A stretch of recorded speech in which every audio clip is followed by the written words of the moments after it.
आइए जानते हैं आज की कुछ अंतर्राष्ट्रीय खबरों को। पहले एक नजर आज की हेडलाइंस पर। कोरोना के मामले जिस तेजी से बढ़ रहे हैं, बदल सकती है भर्ती होने की जरूरत।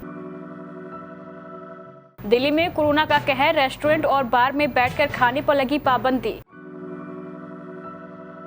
खत्म हुए वार प्रतिवार, गोवा चुनाव में गठबंधन के लिए कांग्रेस टीएमसी तैयार।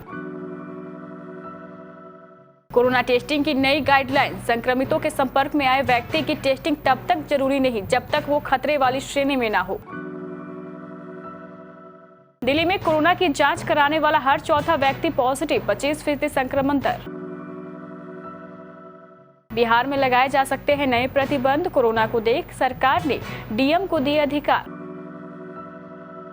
दुनिया में पहली बार सुअर के दिल को इंसान में किया गया ट्रांसप्लांट। फिर कमजोर हुआ सोना, चांदी की कीमतों में भी गिरावट। कोरोना के बाद ऐसी हो गई है नोरा फतेही की हालत। और विराट कोहली ने बताया मोहम्मद सिराज अनफिट। देश में 1,79,000 से ज्यादा नए कोरोना संक्रमित मिले हैं। बीते 2 दिनों में हर घंटे संक्रमितों की संख्या 6,651 से बढ़कर 7,488 हो गई है। हालांकि हर घंटे मौतें 14 से घटकर 6 पर आ गई है। सरकार का कहना है कि फिलहाल केवल 5 से 10% संक्रमितों को ही अस्पताल जाने की नौबत आ रही है। दूसरी लहर के दौरान अस्पताल के जरूरत वाले सक्रिय मरीजों का प्रतिशत 20 से 23% था।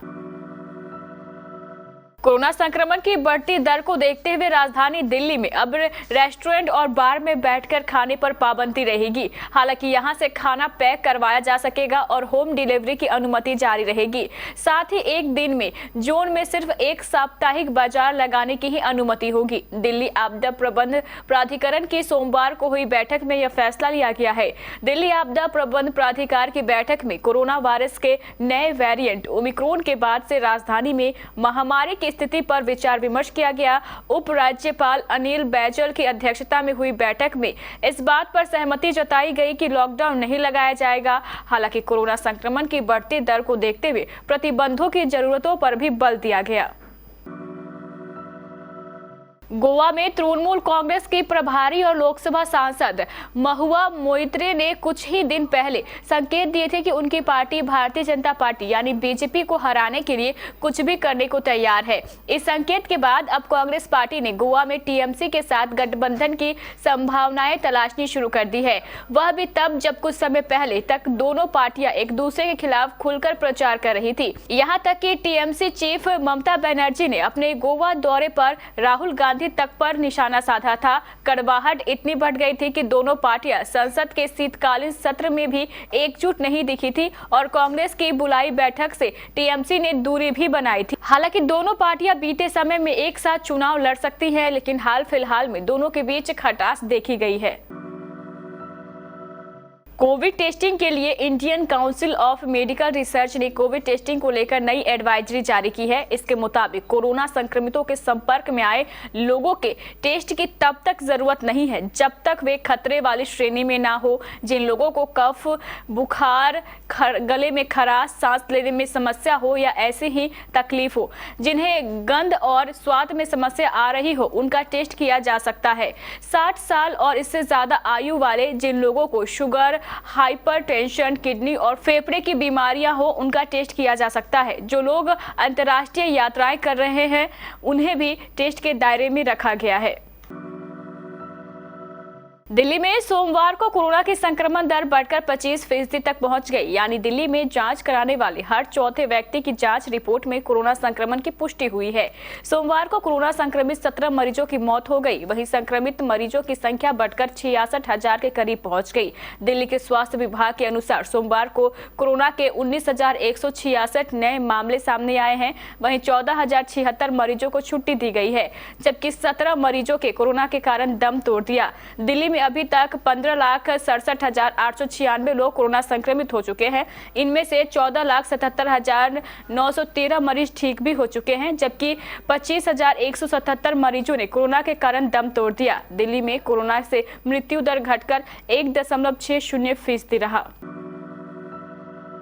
बिहार में भले ही कोरोना की तीसरी लहर में संक्रमण के नए मामले तेजी से बढ़ रहे हैं, लेकिन राज्य में फिलहाल कोई नया प्रतिबंध नहीं लगाया जाएगा। पुरानी गाइडलाइन का ही कड़ाई से पालन कराया जाएगा। जिलाधिकारी को निर्देश दिए गए हैं कि वे स्थानीय स्थिति का आकलन कर अपने हिसाब से नए प्रतिबंध लगा सकते हैं। साथ ही 14 और 15 जनवरी को मकर संक्रांति को देखते हुए भीड़ भाड़ को नियंत्रित करने के निर्देश भी दिए गए हैं। सोमवार को राज्य के मुख्य सचिव आमिर सुबहानी ने कोरोना की तीसरी लहर और संक्रमण की स्थिति की समीक्षा की। बैठक के बाद मुख्य सचिव ने कहा कि आपदा प्रबंध समूह का फैसला है कि राज्य में कोई नया प्रतिबंध नहीं लगाया जाएगा। पहले से लगाए गए प्रतिबंधों को और सख्ती से अनुपालन के निर्देश अधिकारियों को दिए गए हैं। अमेरिका के एक शख्स दुनिया के ऐसे पहले व्यक्ति बन गए हैं जिन्हें आनुवांशिक रूप से संशोधित शुगर का हृदय ट्रांसप्लांट किया गया है। डॉक्टरों ने बताया है कि बल्टीमोर में 7 घंटे तक चली प्रायोगिक प्रक्रिया के 3 दिन बाद 57 वर्षीय डेविड बेनेट स्वस्थ हो रहे हैं। यह ट्रांसप्लांट बेनेट की जिंदगी बचाने की आखिरी उम्मीद थी। हालांकि यह अभी तक साफ नहीं है कि उनके लंबे समय तक जीवित रहने की कितनी संभावनाएं हैं। सर्जरी से पहले बेनेट ने दिन में कहा था कि यह ट्रांसप्लांट जियो या मरो जैसा है।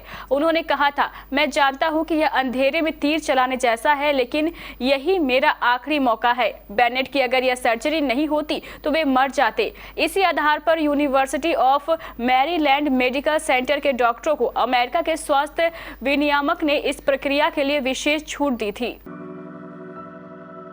राष्ट्रीय राजधानी के सराफा बाजार में सोमवार को सोना 54 रुपए टूटकर 46,448 रुपए प्रति 10 ग्राम पर बंद हुआ। पिछले कारोबारी सत्र में सोना 46,502 रुपए प्रति 10 ग्राम पर बंद हुआ था। चांदी की कीमत भी 178 रुपए की गिरावट के साथ 59,217 रुपए प्रति किलोग्राम पर बंद हुई। पिछले कारोबारी सत्र में यह 59,395 रुपए प्रति किलोग्राम पर बंद हुई थी। डांसिंग सेंसेशन नोरा फतेही को हाल ही में मुंबई में एक ऑफिस के बाहर स्पॉट किया गया। इस दौरान नोरा फतेही की कुछ तस्वीरें सोशल मीडिया पर वायरल हो गई, जिन्हें आप देखेंगे तो आपको कुछ अलग लगेंगे। नोरा फतेही हाल ही में कोरोना वायरस का शिकार हो गई थी। हालांकि जल्द ही उनकी नेगेटिव रिपोर्ट भी आ गई और फिर वे अपने वर्क फ्रंट में एक्टिव हो गई हैं। लेकिन उनकी तस्वीरों को देखकर कहा जा सकता है कि कोरोना ने उन पर बुरा प्रभाव डाला है। टीम इंडिया के कप्तान विराट कोहली ने केपटाउन टेस्ट मैच से एक दिन पहले साफ किया है कि निर्णायक टेस्ट खेलने के लिए वह पूरी तरह से फिट है, लेकिन मोहम्मद सिराज मैच फिट नहीं है और वह इस अहम मैच के लिए मैदान पर नहीं उतर पाएंगे।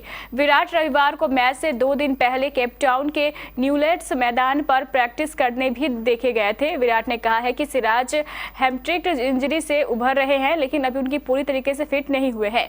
विराट जोहानिसबर्ग टेस्ट में पीठ में जकड़न की वजह से नहीं खेल पाए थे।